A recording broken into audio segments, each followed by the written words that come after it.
حضرت مریم کا نکاح کے بغیر بیٹا کیسے پیدا ہوا، بلکہ مرد کی مداخلت کے بغیر بیٹا کیسے پیدا ہوا؟ بعض لوگ کہتے ہیں زناکاری کا یا بدکاری کا ارتکاب کیا، ہرگز نہیں، بلکہ ان کی پاکدامنی کا ثبوت تو قرآن مجید میں موجود ہے۔ تو چلیے ناظرین کرام، ویڈیو شروع کرتے ہیں۔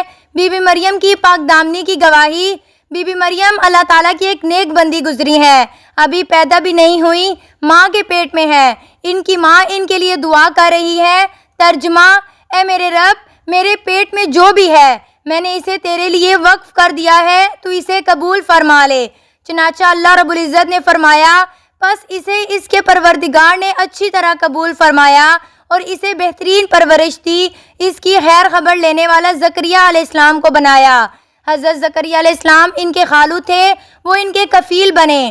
حضرت مریم مسجد کے اندر اعتکاف کی حالت میں رہتی اور سارا دن ذکر و عبادت میں مشغول رہا کرتی تھیں۔ اللہ رب العزت کی طرف سے ایسی رحمت ہوتی کہ ان کے لیے بے موسم کے پھل بھیجے گئے، لوگوں کے اندر ان کی عبادت اور تقویٰ کی داغ بیٹھی ہوئی تھی، لوگ بہت عزت کرتے تھے۔ ان کے ساتھ ایک واقعہ پیش آیا، قرآن نے اس واقعے کو تفصیل سے بیان کیا ہے اور ایک سورت کا نام بھی سورہ مریم رکھا۔ فرمایا، اس کتاب میں مریم کا بھی واقعہ بیان کرو جبکہ وہ اپنے گھر کے لوگوں سے علیحدہ ہو کر مشرقی جانب آئیں۔ انہوں نے غسل کے لیے اپنے مکان کی مشرقی سمت کو اپنے لیے مخصوص کر لیا۔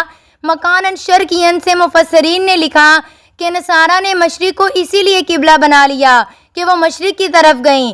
جب وہ مشرق کی طرف گئیں، قرآن میں آتا ہے، ترجمہ: انہوں نے اپنے ارد گرد ایک حجاب پردہ تان لیا تاکہ تنہائی ہو جائے اور وہ غسل کر سکیں۔ اللہ رب العزت فرماتے ہیں کہ اتنے میں ہم نے ان کی طرف اپنے روح الامین کو بھیجا، وہ ایک بھرپور انسان کی شکل میں ان کے پاس پہنچے۔ جب تنہائی میں مریم نام کے سامنے ایک بھرپور انسان آیا تو اس وقت مریم گھبرا گئیں، اور آج کے وقت کی کوئی بگڑی ہوئی بیگم نہ تھی کہ ایک نامحرم کو تنہائی میں دیکھ کر مسکرا دیتی۔ وہ اللہ پاک کی نیک بندی تھی، چنانچہ اس کے چہرے کے اوپر گھبراہٹ کے آثار نظر آئے۔ فرمانے لگی، میں تجھ سے اللہ رب العزت کی پناہ مانگتی ہوں کہ تجھ سے میری حفاظت فرمائے، اگر تو کچھ بھی اللہ سے ڈرنے والا ہے، تیرے چہرے سے تو تقویٰ ظاہر ہوتا ہے۔ اس وقت جبریل علیہ السلام نے پہچان لیا کہ بی بی مریم گھبرا گئیں، چنانچہ انہوں نے فوراً اللہ تعالیٰ کا پیغام پہنچا دیا، میں تیرے رب کا بھیجا ہوا نمائندہ ہوں تاکہ مجھے ستھرا بیٹا دے۔ اب اس بات کو سن کر مریم علیہ السلام کی پریشانی بجائے کم ہونے کے الٹا اور زیادہ بڑھ گئی۔ مریم سوچنے لگی کہ پہلے تو میں اس سے اللہ کی پناہ مانگ رہی تھی، مگر جو اس نے بات کہہ دی، اس نے تو مجھے اور زیادہ پریشان کر دیا۔ چنانچہ کہنے لگی، میرا بیٹا کیسے ہو سکتا ہے؟ نہ مجھے کسی بشر نے چھوا ہے اور نہ میں نے کوئی برا کام کیا ہے۔ مریم علیہ السلام جانتی تھی کہ بیٹا ہونے کے دو سبب ہوا کرتے ہیں، یا نکاح کے ذریعے سے اور یا گناہ کے ذریعے سے۔ چونکہ ان کی زندگی میں دونوں کام نہیں تھے، اس لیے مریم علیہ السلام کہنے لگی کہ جب سبب ہی موجود نہیں تو میرا بیٹا کیسے پیدا ہوگا؟ اللہ رب العزت نے ارشاد فرمایا، قال کذالک، فرمایا ایسے ہی کہ نہ تیرا نکاح ہوا ہے اور نہ تو نے گناہ کیا ہے۔ کذالک کے لفظ کے ساتھ اللہ رب العزت نے مریم علیہ السلام کی پاک دامنی پر مہر لگا دی۔ اللہ رب العزت ہر ایک کو ایسی بیٹی عطا فرمائے جس کی پاک دامنی پر ایسی ہی مہر لگی ہوئی ہو۔ آگے فرمایا، تیرے رب نے کہا کہ یہ میرے لیے آسان ہے، مریم یہ بیٹا تجھے پروردگار نے دینا ہے، کسی زلفوں والی سرکار نے نہیں دینا، اس لیے تجھے گھبرانے کی کوئی ضرورت نہیں۔ اسی وقت مریم کو اپنے حمل کے آثار محسوس ہونا شروع ہو گئے۔ اس وقت مریم علیہ السلام پریشان ہو گئی، وہ کھجور کے ایک درخت کے ساتھ جا کر بیٹھ گئی۔ جبریل تو چلے گئے مگر بی بی مریم اب غمزدہ ہے، پریشان ہے، زندگی کا پس منظر سامنے ہے۔ وہ دل ہی دل میں کہنے لگی، اے اللہ، میں تو تیری عبادت کرتے ہوئے عمر گزارنے والی بندی ہوں، میں نے اپنی عمر اعتکاف میں گزاری، لوگوں میں میری نیکی اور تقویٰ کے چرچے ہیں، مگر آج میں اس حال میں بیٹھی ہوئی ہوں کہ جب لوگوں کے سامنے یہ بات ظاہر ہوگی تو میں ان کو کیا چہرہ دکھاؤں گی؟ میری ساری عبادت کے اوپر پانی پھر جائے گا، لوگوں میں بدنامی ہوگی، میری زندگی کیسے گزرے گی اور یہ معاملہ کیسے پیش آئے گا؟ فرمایا، اس درخت کے ساتھ ایسی بیٹھی رہے جیسے کوئی ہارا ہوا جرنیل ہوا کرتا ہے۔ اس وقت اتنی گھبراہٹ تھی کہ دل کہہ رہا تھا کہ اس زندگی سے تو مر جانا بہتر ہے۔ چنانچہ کہنے لگی اے کاش میں تو اس سے پہلے مر چکی ہوتی اور بھولی بسری چیز بن چکی ہوتی۔ معلوم ہوا کہ جو عفیفہ عورتیں ہوتی ہیں انہیں اپنی بدنامی اور بے عزتی سے ہمیشہ ڈر لگا رہتا ہے۔ وہ اللہ کی پناہ مانگتی ہیں اور مر جانے کو پسند کرتی ہیں، مگر کوئی ایسا فعل نہیں کرتی۔ جب بی مریم نے ایسی بات کہی تو ان کو پھر نیچے سے آواز آئی۔ بعض مفسرین نے لکھا ہے کہ یہ جبرائیل امین نے دوبارہ ان سے کلام کیا، اور بعض نے کہا کہ اللہ نے کلام کیا۔ بہرحال ان کو فرمایا گیا تو پریشان نہ ہو، یہ رب کی باتیں ہیں۔ جب اس نے تجھے یہ اپنی نشانی دی تو وہ پروردگار تیری پاسبانی بھی کرے گا۔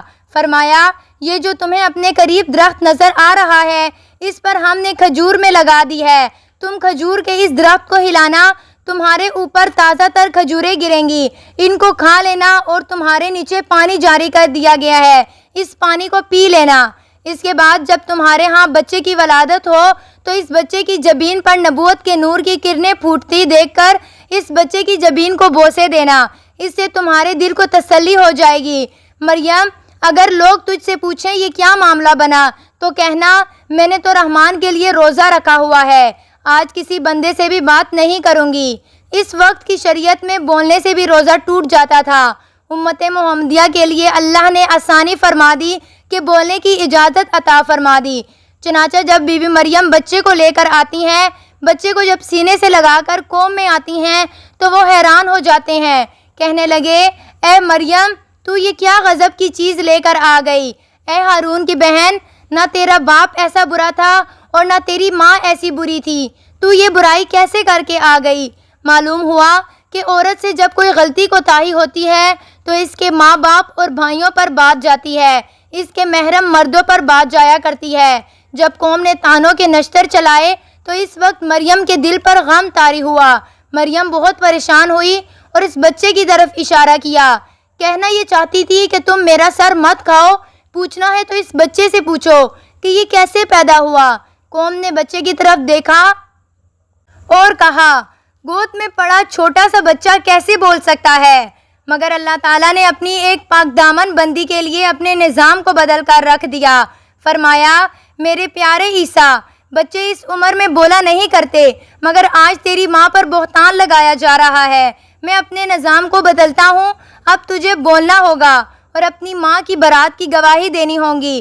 چنانچہ حضرت عیسیٰ علیہ السلام بولتے ہیں میں اللہ کا بندہ ہوں، اس نے مجھے کتاب عطا فرمائی اور مجھے پیغمبر بنایا، اور اس نے مجھے بابرکت بنایا ہے جہاں بھی میں ہوں گا، اور اس نے مجھے نماز اور زکوٰۃ کا حکم دیا ہے جب تک بھی میں زندہ رہوں گا۔